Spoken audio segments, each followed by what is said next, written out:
ଏ ହେଉଛନ୍ତି ଗୋପାଳିଆ, ପେଶାରେ ଜଣେ ମୂଲିଆ। ପରିବାର କହିଲେ ସିଏ ଜଣେ। ଆଜିକୁ 5 ବର୍ଷ ତଳେ ଗାଁରେ ନଦୀ ପାଣି ପଶି ତାଙ୍କ ସ୍ତ୍ରୀ ଆଉ ତାଙ୍କ ପିଲାଙ୍କଠୁ ଅଲଗା କରିଦେଇଥିଲା। ସେଇ ଦିନଠୁ ଗୋପାଳିଆ ଏକା ରହି ଆସୁଥିଲେ।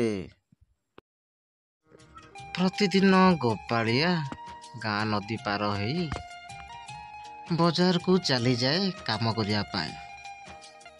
ଗୋପାଳିଆ ଯିବା ବାଟରେ ନଦୀ କୂଳେ ଗୋଟେ ଆମ୍ବ ତୋଟାଟିଏ ପଡ଼ିଥାଏ।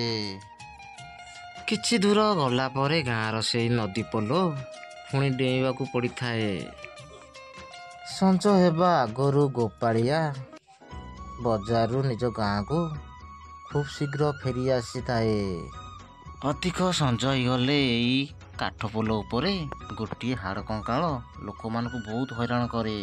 ସେଥିପାଇଁ ଗାଁର ଲୋକମାନେ ସଞ୍ଜ ଆଗରୁ ଫେରି ଆସନ୍ତି ଗାଁକୁ। ଦିନେ ଗୋପାଳିଆ ବଜାରରୁ ଫେରୁ ଫେରୁ ଗାଁ ମୁଣ୍ଡ ନଦୀ କୂଳେ ସଞ୍ଜ ହେଇଯାଇଥାଏ। ସଞ୍ଜ ହେଇଗଲା ପରେ ଗୋପାଳିଆ ଛାତି ଥରଥର ହେଇ ଥରିବାକୁ ଲାଗିଲା। କେମିତି ନଦୀ ପୋଲ ଡେଇଁ ଯିବି ମୋ ଗାଁକୁ। ସଞ୍ଜ ହେଲେ ନଦୀ ପୋଲ ଡେଇଁ ଏ ଗାଁର ଲୋକ ସେ ଗାଁକୁ, ସେ ଗାଁର ଲୋକ ଏ ଗାଁକୁ କେହି ଆସନ୍ତି ନାହିଁ। ଏଇ କଥା ଭଲସେ ଜାଣିଥାଏ ଗୋପାଳିଆ। କାରଣ ନଦୀ ପୋଲ ଉପରେ ଗୋଟେ ହାଡ଼ କଙ୍କାଳ ବହୁତ ଦିନ ହେଲା ଧରି ସମସ୍ତଙ୍କୁ ଡରି ଆସୁଥାଏ ଆଉ ମାରି ଦେଉଥାଏ। ବର୍ଷ ଶେଷ ବେଳକୁ ଏଇ ହାଡ଼ କଙ୍କାଳଟି ଗାଁର ଜଣେ ଦୁଇ ଜଣଙ୍କୁ ସେ ମାରି ଖାଇ ଦେଉଛି। ଏ କଥା ଭାବି ଗୋପାଳିଆ ଛାତି ଥରଥର ହେଇ ଥରିବାକୁ ଲାଗେ।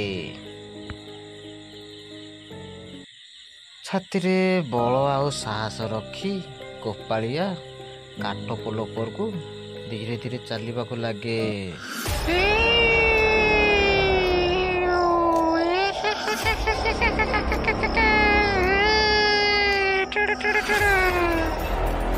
ଆଜି ଯିବୁ କୁଆଡ଼େ ଗୋପାଳିଆ? ଗୋପାଳିଆ ତତେ ଖାଇବି, କୁଆଡ଼େ ଯିବୁ? ଗୋପାଳିଆ ଜାଣିପାରିଲା ହାଡ଼ କଙ୍କାଳଟି ତା ପଛପଟେ ତାଳି ମାରି ତାକୁ ଡାକୁଛି ବୋଲି। ତଥାପି ଡରେ ନାହିଁ।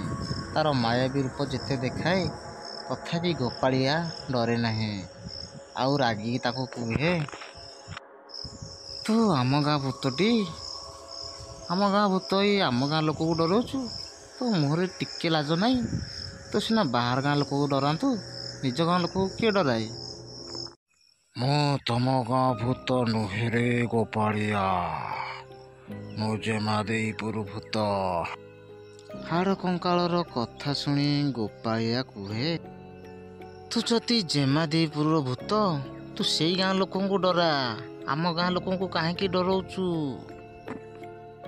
ତାପରେ ହାଡ଼ କଙ୍କାଳଟି ଉତ୍ତର ଦିଏ, ଗୋପାଳିଆ, ତୁ ଜାଣିବାକୁ ଚାହୁଁଛୁ, ତୁ ଶୁଣିବାକୁ ଚାହୁଁଛୁ ମୁଁ କିଏ ତ? ତାହେଲେ ଶୁଣ। ଆଜିକୁ ପ୍ରାୟ 5 ବର୍ଷ ତଳେ ମୁଁ ଆଉ ମୋ ସ୍ତ୍ରୀ ବ୍ୟାଙ୍କରୁ ପଇସା ଉଠେଇ ଘରକୁ ଫେରୁଥିଲୁ। ଫେରିବା ବାଟରେ ତମ ଗାଁର କିଛି ଯୁବକମାନେ ମୋତେ ଆଉ ମୋ ସ୍ତ୍ରୀକି ମାରି ଟଙ୍କା ଛଡ଼େଇ ନେଇଗଲେ। ଆମ ଦୁହିଁଙ୍କୁ ଏଇ ପୋଲ ତଳେ ପୋତି ଦେଲେ। ହଁ ସାଙ୍ଗମାନେ, ଭୂତଟି ତା ପ୍ରତିଶୋଧ ନେଉଛି ଏଇ ପୋଲ ଉପରେ। ଆଉ ଗୋପାଳିଆ ସେଠୁ ଫେରିକି ଆସୁଛି କି ନାହିଁ ଆମେ ସେକେଣ୍ଡ ପାର୍ଟରେ ଦେଖିବାକୁ ପାଇବା।